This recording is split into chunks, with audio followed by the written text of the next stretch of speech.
It didn't really work out at St Mark's yard because it was a bigger yard and it was a flat yard. I didn't really get on too well with the people either, so I decided to find a smaller jump yard closer to home.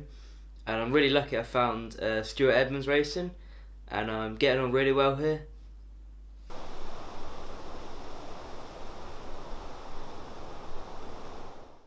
It's quite a structured day how I work, so I work 6 days a week. Sunday's my day off, so I usually wake up at about 6:30, and then I've got to be at the yard for 6:45, and then we'll muck out, ride, however many lots we have. This time of year it's about one, but in the heat of the season it's usually 4 lots. So it'll be up to 4 hours of riding every day.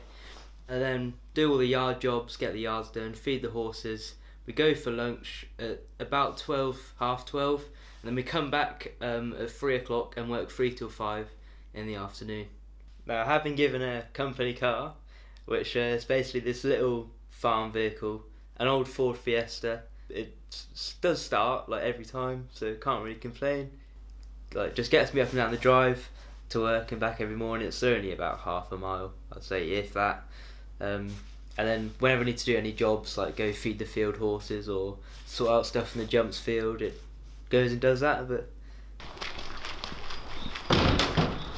I've got a microphone on there now, George. yeah. No swearing, George. Stuart's house. Going nice and slow past. And then wait till you're out of view. And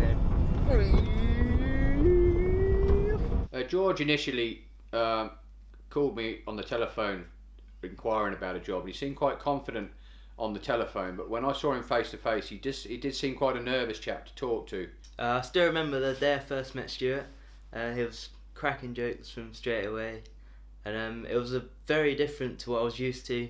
Now he does seem to have grown in confidence in everything, in the way he speaks to people. And I really look up to him a lot and have a lot of respect for him, because I've put the work in, so he's given me a lot of opportunities in return, such as trusting me with a 4-bedroom house to look after, like all by myself. He has moved into a house down the drive now. He did move in with one of the girls at one point, but she's moved out. I'm not sure if that was anything reflection of living with George, I'm sure. He has given me a lot of telling off and bollockings, like a lot, when I've needed them. He did arrive one morning at work in a vest top, which wasn't terribly attractive, so we told him to take off his vest top and put on a proper t-shirt, because it was putting us all off our breakfast.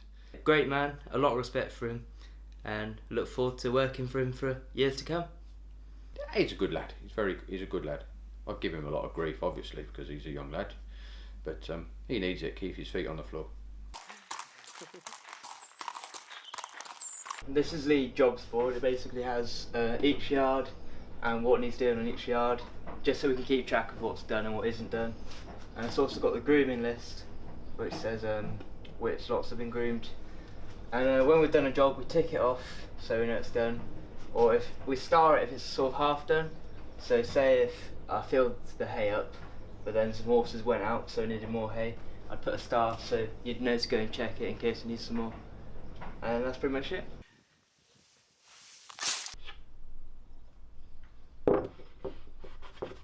It's very fast paced when we work in the yard. You know, we're completely flat out from the moment we start to the moment we finish, and we all work really hard to make sure everything's done quickly and efficiently. And when I first started, I was a bit slow at times, and I didn't really know what I was doing, and I was very shy. I didn't have much confidence, so I made lots of mistakes. But I think gradually, as I've improved and as I've built relationships with people on the yard, my confidence has grown massively, and that has like improved every aspect of my life, especially work. In the summer, the horses go on holiday for a few months. They stop being ridden, and then they'll slowly be what we call roughed off, which means they'll gradually have more and more rugs removed, and they'll do less and less work in preparation for them to go out in the field. And during this time, they can get a bit fresh because they're not doing as much work as they used to, so they can jump around and be quite feisty when we're leading them to the walker and to the stables. I am the only lad who works full time on the yard. There was another lad called Brogan when I first started, but he was very cocky and got quite rude a lot of the time to Stuart. and they had many arguments. And one day, Brogan just said, "Oh, I've had enough," and walked out on the job. So now I'm the only boy left, and the girls do nag me a lot to do a lot of stuff. And I'm a lot younger than them. I'm only 17, and they're most of them in their 20s, late 20s, and 30s, even some of them.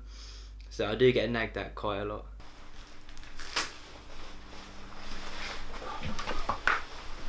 These gloves can I steal today?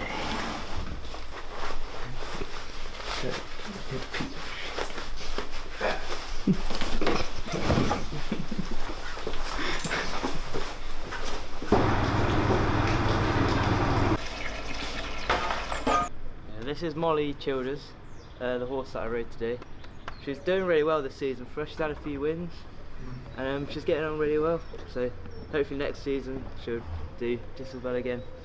She's just going out in the field in a few weeks, and then they have a few months off in the summer, and then they come back in and start work again. We currently have about 30 horses in full training. Most of them are jumpers, and then we have a handful of flat horses that will run on through the flat season. This is Maria's Benefit. She's our superstar of the yard. This is the Wolf of Windlesham. This is Doomsday Book. If you're into races, especially jump racing, you'll definitely have heard of her. She's the best mare in the country at the moment. He's a very good horse. Last season for us, he won a Grade 2 listed race, which is worth a lot of money. He's my favourite horse in the yard. I ride him about every other day, I'd say. He's very big, as you can see. It's quite a funny story because she was bought for only £2,000, and no one really wanted her because she was really small and just a normal colour. And she's won 5 races in a row, doing really well. She's won hundreds of thousands for the yard. He had an injury, so I was away for a few months, and he's just been back now since about March sort of time, and very grumpy a lot of the time. And he's got me off twice because he always tries to think of different ways he can get me off, like jumping up or spinning round and all sorts. But I just think it's really funny, and we have a really good bond. She's very friendly and really lovely at home, and then on the race course she just gets her work done, goes out in front the whole race, sticks her neck out at the end to really try and win. She loves going racing, and she was at Cheltenham this year, but she came 4th. It was just a bit too soft ground for her, really. So hopefully next year she could do better. And he has to wear this mask in the stable because he does something called wind sucking, which when he's trying to do now. He bites hold of the corner and he sucks wind, and it can cause a lot of problems in their stomach and in their gut if they do it too much. So this is to try and reduce him from doing that as much as possible, even though it does look a bit like Hannibal Lecter. Thank you, buddy. He won at Cheltenham Festival, not last one, the one before, and no one expected him to win. He was 40 to 1 long shot. The owners were just there for a day out. Then he surprised us all and he actually went and won. Cause, he's usually quite lazy, but the atmosphere really buzzed him up. The jockey was going as hard as she could on him, and she actually got a whip ban for hitting him too much at the end because he tried to stop before the race was finished. But yeah, I really get on with him well, and I think next season he should do really well. But yeah, she was bought for about £2,000. Now she's worth 6 figures, high 6 figures. So very good girl. Oh.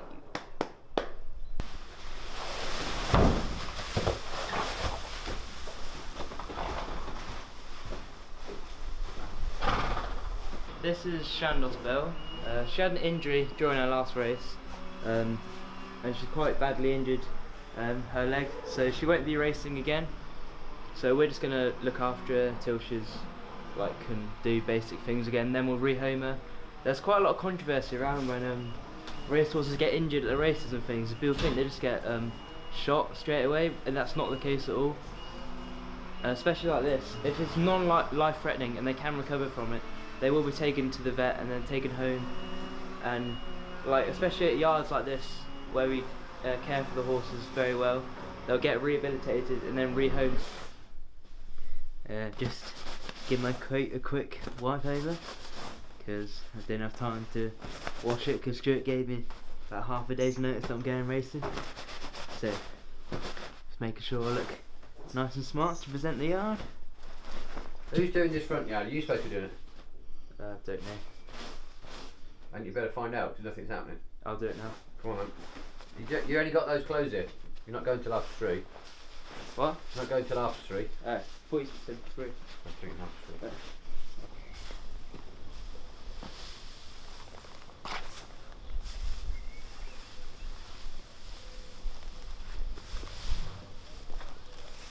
George knows how to shut these doors, don't you, George? Yeah. Right, come on then. See you later, kids. We're just on our way to Toaster Racecourse now. I go racing about every 2 months, I'd say, on average. And what we're doing now, when we get there, we'll just unload the horse out of the lorry. We'll get the horse ready for the races, so we'll groom it over, plait its mane and tail, make sure it looks all nice, and then the steward will come in with the tack. Put the saddle on it, and then walk it round to warm it up. Then it gets led out to the parade ring, and it just gets led round in a circle with all the other runners, and all the betters will look at the horses. And then the jockey will get on, we'll let the horse go, it'll run the race, and then afterwards we'll get the horse, wash the horse off, and then we'll go home, and that's pretty much what a day at the races is like.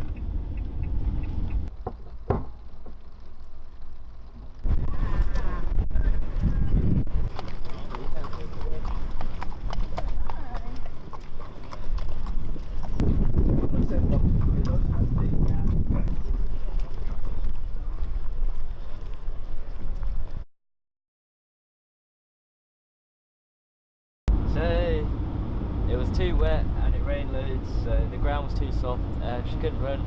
So literally just gone all the way there to come all the way back. So a bit annoying. At the end of a working day, about 4 days a week I'll do a workout, which will usually involve cardiovascular exercises such as have a punch press or do some boxing. I'll go for a run at the end of the workout. I'll do some work on the dumbbells and some overhead presses with my bar, that kind of stuff. Then a few bodyweight exercises as well. And then after that, I'll have a shower. I'll cook my dinner, do a bit of cleaning, and then I'll chill a bit on my phone usually, call some people sometimes, watch some YouTube videos, things like that. And living on my own, I actually was quite nervous at first, because it was quite daunting, like completely living on your own, but I really enjoy it, and it makes me feel a lot older than I am, and I think it's made me quite mature as a person, so I do really enjoy living on my own, yeah.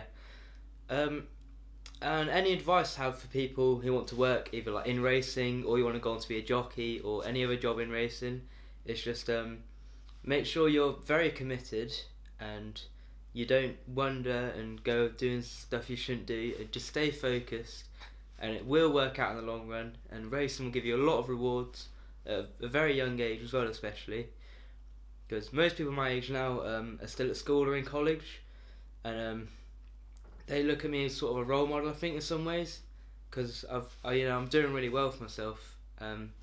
So just keep focused, and the rewards will come. That's my advice for you. What's up, George? Yeah. The girls are allowed to wear them. You go. Yeah, but they've got to take George. Are you a girl? No. No. Not work equality, that is.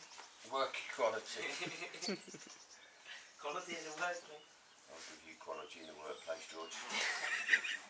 Hey, talk some rubbish, eh?